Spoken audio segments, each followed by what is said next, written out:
Sana bago kayong gumawa ng kahit na anong eksena, tingnan nyo muna kung ano yung consequence. Kasi ito lang talaga mangyayari ito this year. Mangyayari ito sa Pilipinas. Sana pag nabasa nyo, pag napanood nyo to or narinig nyo yung mga sinasabi ko, huwag na lang po ninyo gawin.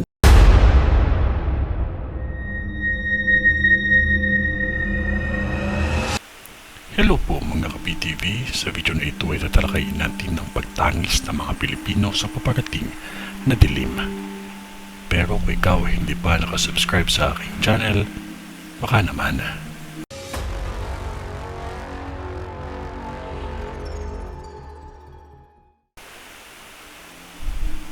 Isang kilalang artista ito, sobrang sikat, hindi pa ito matanda, isa itong matangkad at sadyang maganda.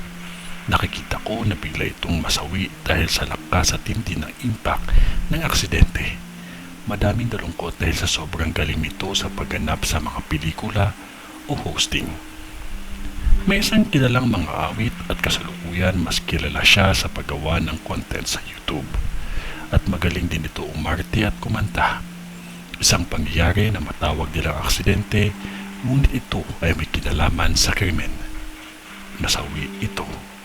May nakikita din akong veteranang artista ang masasawi nang dahil sa karamdaman na halos ilang araw lang nakalipas ay nasundan ito ng isang sikat at kilalang direktor sa pelikula.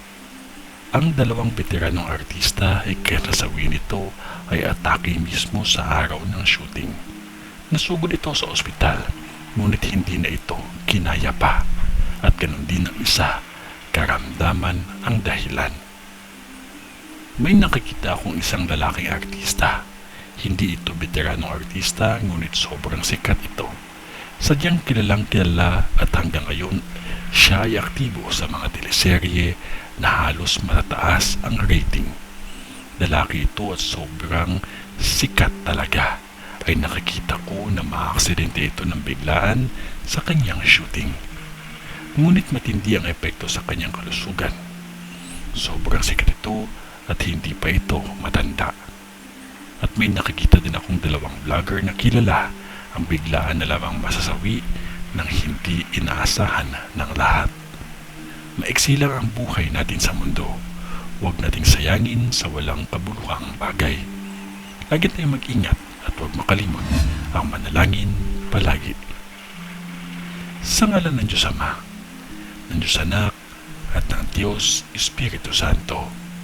Amen.